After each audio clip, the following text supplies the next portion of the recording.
দেশ ছেড়ে পালিয়ে গেছেন বৈষম্য বিরোধী ছাত্র আন্দোলনের ৩ সমন্বয়ক। ক্ষমতা গ্রহণ করেছে সেনাবাহিনী। আসিফ নজরুল এখন কোথায়? কাউকেই দেশ ছাড়তে দেয়া হবে না। মধ্যরাতে পালিয়ে গেছে সমন্বয়করা। এমনকি উপদেষ্টা আসিফ নজরুল ও আসিফ মাহমুদও নেই। তারাও পালিয়ে গেছেন। সার্জিস পালিয়ে গেছেন ব্যাংকক, আর আসিফ মাহমুদ পালিয়েছেন দুবাই। তবে এখনো কুমিল্লায় অবস্থান করছেন হাসনাত আব্দুল্লাহ। এদিকে অভিনেত্রী বাঁধনও নেই, তিনিও পালিয়ে গেছেন। তবে কোথায় গেছেন তা স্পষ্ট নয়। ইতিমধ্যে কয়েকজন উপদেষ্টাও আমরা শুনতে পাচ্ছি যে তারা বাংলাদেশ থেকে পালিয়ে গেছে ব্যাংককে। এখানে প্রায় 4 জনের নাম বলা হয়েছে। যে শেখ হাসিনার কথাই অবশেষে সত্যি হলো। শেখ হাসিনা যা বলছিল তাই সঠিক ছিল। এবার বড় পরিবর্তন আসতে যাচ্ছে বাংলাদেশের শাসন ব্যবস্থায়, যা অতীতের 12টি সংসদ নির্বাচনের শাসন আমলের চেয়ে ভিন্ন হবে। ফেসবুকে বা দেশ জুড়ে বিএনপি বনাম সমন্বয়ক একটা অবস্থান চলছে। নাহিদ ইসলাম বলছিলেন যে ১/১১ সরকারের একটা ইঙ্গিত তিনি পাচ্ছেন। ইভেন এই সরকার পতনের পরও এখানে একটা সামরিক শাসনের পরিকল্পনা। এই মুহূর্তে ক্ষমতালোভী জঙ্গি সর্দার খুনি ইউনূস নতুন করে ষড়যন্ত্রে মেতেছেন। তিনি সেনা প্রধান জেনারেল ওয়াকারকে দায়িত্ব থেকে সরিয়ে দিয়ে সেখানে তার 100% অনুগত একজন জামাতি লেফটেন্যান্ট জেনারেলকে সেনা প্রধান করতে চাইছেন। 2025 সনের রাজনীতি কি করে জটিল হতে পারে এবং 2025 সনে কেন আমরা আগের যে ১/১১ তার চেয়ে ভয়ঙ্কর কিছু। আপনার বৈষম্য বিরোধী ছাত্র আন্দোলনে যারা নেতৃত্ব দিয়েছিল তারা একটি আহ্বান জানিয়েছে যে গোটা বাংলাদেশে আপনার তারা একটি আন্দোলন ডাক ইতিমধ্যে তারা দিয়েছে। এখন প্রশ্ন হচ্ছে যে ইতিমধ্যে কয়েকজন উপদেষ্টাও আমরা শুনতে পাচ্ছি যে তারা বাংলাদেশ থেকে পালিয়ে গেছে ব্যাংককে। এখানে প্রায় 4 জনের নাম বলা হয়েছে। এটি আপনার সালাউদ্দিন ভাই নিশ্চিত করেছেন ওনার ভেরিফাইড ফেসবুক পেজ থেকে লাইভে এসে। এখন প্রশ্ন হচ্ছে তাহলে কি ঘুরে যাচ্ছে বাংলার রাজনীতির মোড়? তাহলে কি অবশেষে সেই শেখ হাসিনার কথাই সত্য হলো? এমনটাও তো হতে পারে যে শেখ হাসিনা উনি নিজে থেকেই এই সকল কিছুর সেট দিয়ে উনি ভারতে চলে গেছে শুধু দেখার জন্য আসলে এদেশের শত্রু কারা। বা শেখ হাসিনা যে এই কথাটা বলেছে যে এটা কিন্তু কোটা আন্দোলন না, এখানে আপনার শত্রুরা প্রবেশ করেছে, ছাত্রদেরকে তারা হত্যা করবে, এটি কিন্তু শেখ হাসিনা নিজের মুখের কথা ছিল। তাহলে শেখ হাসিনা কোথায় আপনার হত্যার নির্দেশ দিয়েছে? কোথাও দিয়েছে, কোথাও তো দেয়নি। এরকম কিন্তু রেকর্ড বা এরকম কিন্তু প্রমাণ এখনও পর্যন্ত কিন্তু কেউ দেখাতে পারেনি যে শেখ হাসিনার নির্দেশে আপনার ছাত্রদেরকে হত্যা করা হয়েছে। ইতিমধ্যে যে মামলাগুলো রাজনৈতিক উদ্দেশ্যপ্রণীত যে মামলাগুলো হয়েছে এগুলো আপনার ইতিমধ্যে মামলাগুলো তুলে নেওয়ার জন্য কিন্তু আইন উপদেষ্টা বলেছে আসিফ নজরুল। তাহলে কি আমরা ধরে নিতে পারি না যে শেখ হাসিনার কথাটাই অবশেষে সত্যি হলো, যে আসলে এই বাংলাদেশে আপনার গণ অভ্যুত্থান বলি যাই বলি এদেশে কিছুই হয়নি, শুধু আপনার শেখ হাসিনা এই পরিস্থিতি পর্যবেক্ষণ করার জন্যই উনি আপনার শুধু পদত্যাগের বান করে উনি ভারতে চলে গেছেন। একজন সাংবাদিক ইতিমধ্যে বলেই ফেলেছেন যে আপনি কি মনে করেন শেখ হাসিনা ভারতে চলে গেছে আসার রাস্তা ক্লিয়ার করে তারপরেই সে চলে গেছে? এগুলো আসলে রহস্যময় গেরা কিছু কথা যখন আমরা শুনি তখন আসলে আমরা এগুলো বুঝতে পারি যে আসলে শেখ হাসিনা কেন ওই সময় বারবার বলেছিল। শেখ হাসিনা তো এটাও বলেছে যে কোমলমতি শিক্ষার্থীদেরকে তারা ইতিমধ্যে ব্যবহার করতেছে। ডিবি প্রধান হারুনও বলেছিল যে আপনার ইউনূস বাংলাদেশে আপনার ইউনূসকে তার প্রধান উপদেষ্টা বানাতে চায়। এরকম অনেক তথ্যই কিন্তু আগে ফাঁস হয়েছে। ব্যারিস্টার সুমন বলেছে যে তোমরা ক্ষমতা নিয়ে কাকে দিবা, কার হাতে দিবা, এটাও কিন্তু তার আগেই জানতো যে এরকম একটি প্ল্যান ইতিমধ্যে বাংলাদেশে হয়েছে। এগুলোর আভাস কিন্তু তারা আগে পেয়েছিল। তার মানে আপনি বুঝতেই পারতেছেন যে এই দেশকে নিয়ে কিন্তু অনেক বড় ষড়যন্ত্র করা হয়েছে, যা কিনা আমরা সাধারণ জনগণ যারা রয়েছে দেশের তারা সেটি বুঝতে পারেনি। হয়তো অনেক দিন পর বা কয়েক মাস পর তারা সেটি বুঝতে সক্ষম হয়েছে। আপনি ধরেই নিতে পারেন যে ইতিমধ্যে উপদেষ্টারা আস্তে আস্তে সব পালাবে।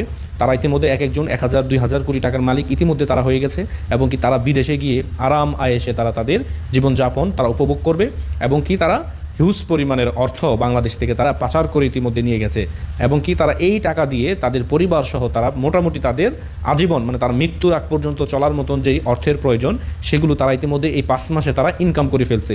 এখন যদি তারা বিশ্বের উন্নত যে কান্ট্রিগুলো রয়েছে সেখানে গিয়ে কিন্তু তারা স্থায়ীভাবে বসবাস করতে পারবে, কিন্তু দিন শেষে কারা আপনার হবে?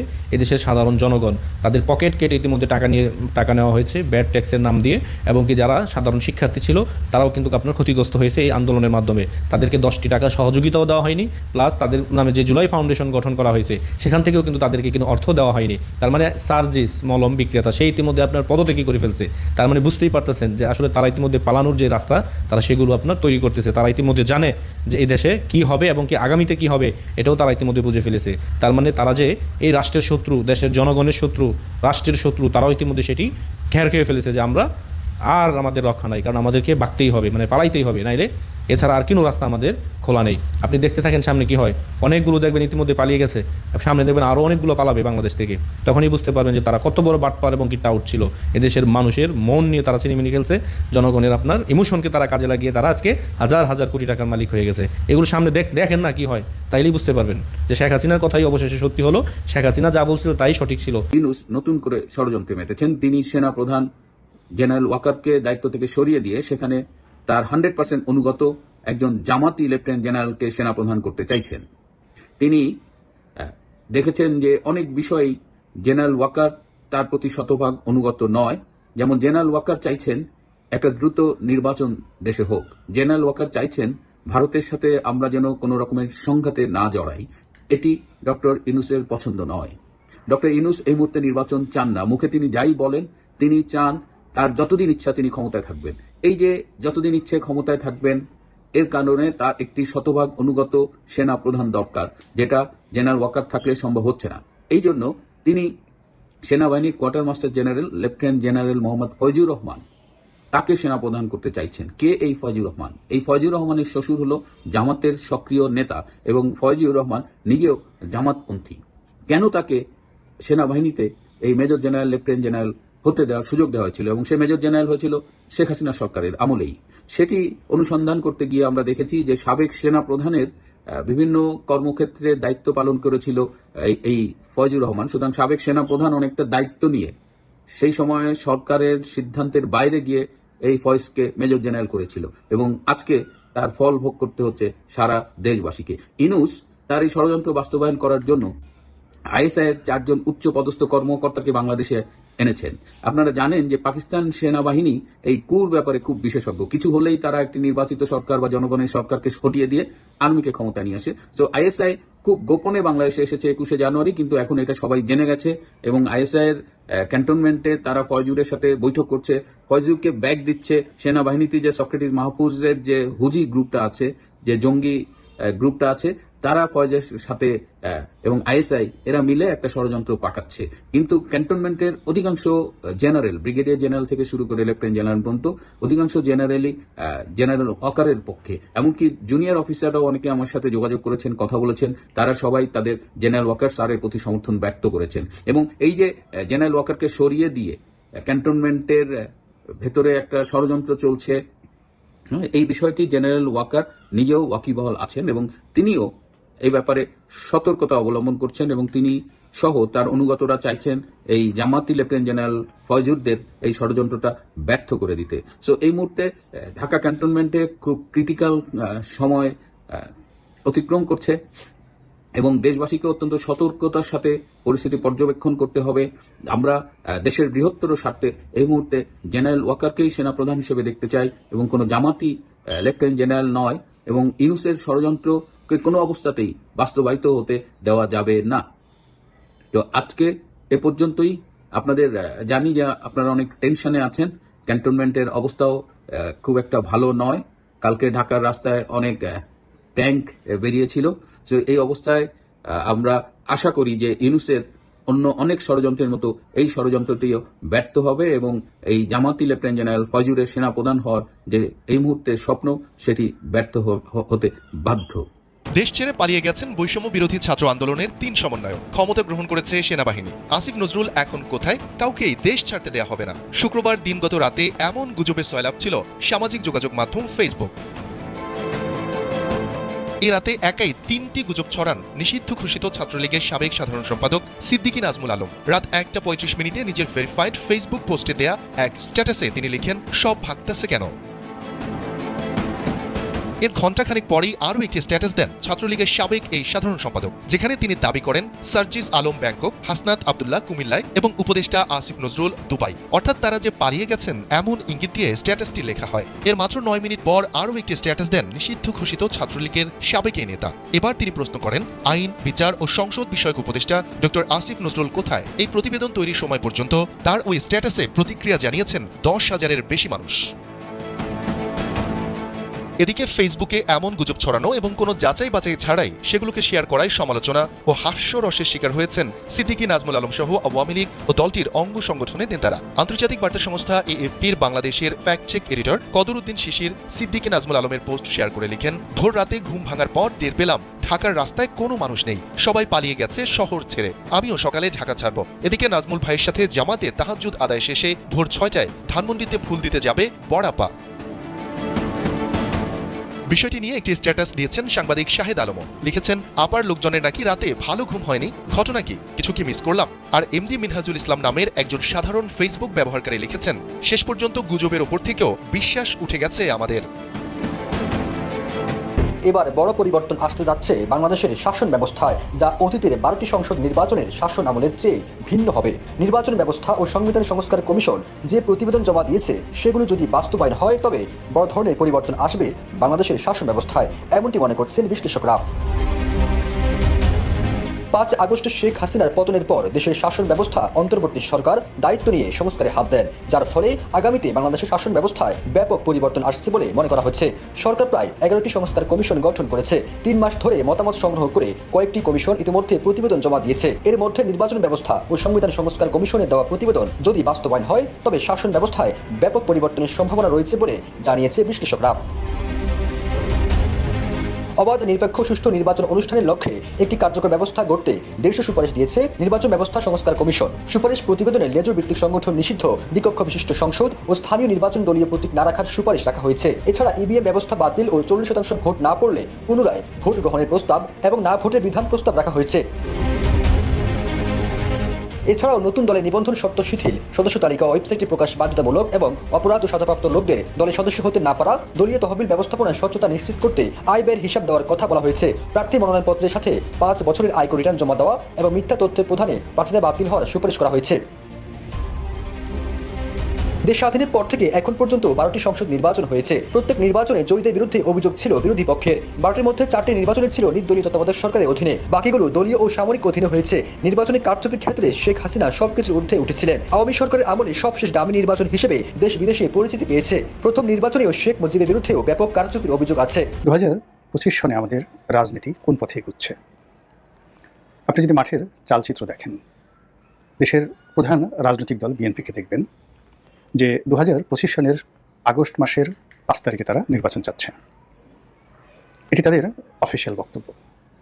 আর মনে মনে তারা দাবি জানাচ্ছে, চিন্তা করছে, প্রতিজ্ঞা করছে এবং প্রস্তুতি নিচ্ছে যে কোনো মূল্যে 2025 সনের ডিসেম্বর মাসের মধ্যেই জাতীয় নির্বাচন হতে হবে। এবং সরকার যদি গড়িমসি করে, সরকারের বিরুদ্ধে লড়াই, আন্দোলন, সংগ্রাম যা কিছু করা দরকার সব কিছু করার জন্য বিএনপি সর্বোচ্চ চেষ্টা করবে। দ্বিতীয় যে দৃশ্য সেটি হলো বিএনপির বিপরীতে মাঠে যে সকল রাজনৈতিক দল রয়েছে, ছোট বড় সবাই, তারা ডক্টর মোহাম্মদ ইউনূসের সরকারকে একটা নির্দিষ্ট সময় দিতে চাচ্ছে, বলা হচ্ছে যৌক্তিক সময়। এবং আরেকটা বিষয় বলা হচ্ছে যে সরকার যে সকল সংস্কারের কর্মকাণ্ড হাতে নিয়েছে, এই সংস্কার সম্পাদন এটি তারা করবে এবং এই কাজ করার পরে যখন নির্বাচনের উপযুক্ত সময় আসবে তখন সরকার নির্বাচন দেবে। বিএনপির বাইরে বা বিএনপির বিরুদ্ধে এই মুহূর্তে যে সকল দল আছে সবাই এক বাক্যে এই কথাগুলো বলছেন। তৃতীয় আরেকটি যে কথা হচ্ছে এবং যেটা নিয়ে রাজনৈতিক বিরোধ সরকার এবং বিএনপির সঙ্গে প্রচণ্ড আকার ধারণ করেছে সেটি হলো স্থানীয় সরকারের নির্বাচন। তো স্থানীয় সরকারের ইউনিয়ন পরিষদ, পৌরসভা থেকে শুরু করে অন্যান্য যে সকল নির্বাচন রয়েছে সব মিলিয়ে সরকার চাচ্ছে জাতীয় নির্বাচনের আগে এই নির্বাচনগুলো করে ফেলতে। এবং বিএনপি কোনো অবস্থাতেই এই কাজগুলো করতে দিতে চাচ্ছে না। কেন চাচ্ছে না? এবং 2025 সনের রাজনীতি কী করে জটিল হতে পারে এবং 2025 সনে কেন আমরা আগের যে 1/11 তার চেয়ে ভয়ঙ্কর কিছু আশঙ্কা করছি সেই বিষয় নিয়ে কথা বলবো। তো এখন বাস্তবতা হলো যে যদি 2025 সনে বিএনপির ইচ্ছার বিরুদ্ধে কোনো কিছু হয় কিংবা রাজনীতির হিসাবের বাইরে কোনো কিছু হয় এবং মাঠ যদি নিয়ন্ত্রণের বাইরে চলে যায়, তাহলে পুরো পরিস্থিতি আগের যে 1/11 তার সাথে বেশি ভয়ঙ্কর হবে। কেন ভয়ঙ্কর হবে? প্রথমত হলো যে 1/11 সময় আওয়ামী লীগের যে দুরবস্থা ছিল তার চেয়ে এখন আওয়ামী লীগের দুরবস্থা 1000 গুণ বেশি। ওই সময়টাতে শেখ হাসিনা জোর করে বাংলাদেশে ঢুকে পড়েছিলেন, আর এখন শেখ হাসিনাকে বাংলাদেশে আনা কোনো অবস্থাতেই সম্ভব নয়। এবং ছাত্রলীগ, আওয়ামী লীগ, যুবলীগ থেকে শুরু করে অন্যান্য দলের যে নৈতিক পরাজয় ঘটেছে, তারা যেভাবে সাহস হারিয়েছে ওটা পুনরুদ্ধার এই মুহূর্তে সম্ভব নয়। ফলে -1 100% কনফার্ম।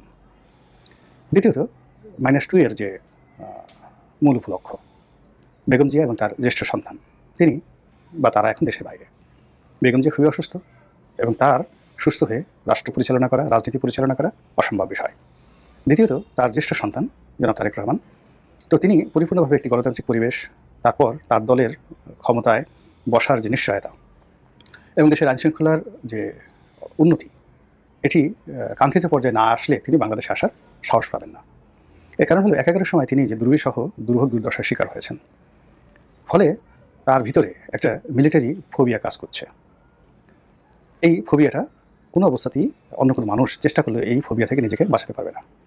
1/11 সময় তার প্রতি যে জুলুম করা হয়েছে, অত্যাচার করা হয়েছে এবং পুরো বিএনপিকে যেভাবে তছনছ করা হয়েছে, এবং তাদের বিরুদ্ধে, পুরো পরিবারের বিরুদ্ধে যে সকল অপপ্রচার চালানো হয়েছে, তো ওইগুলো শুধুমাত্র তারেক রহমান সাহেব নন, তিনি, তার স্ত্রী, তার সন্তান সকলের মনোজগতে একটা বিষক্রিয়া তৈরি করেছেন।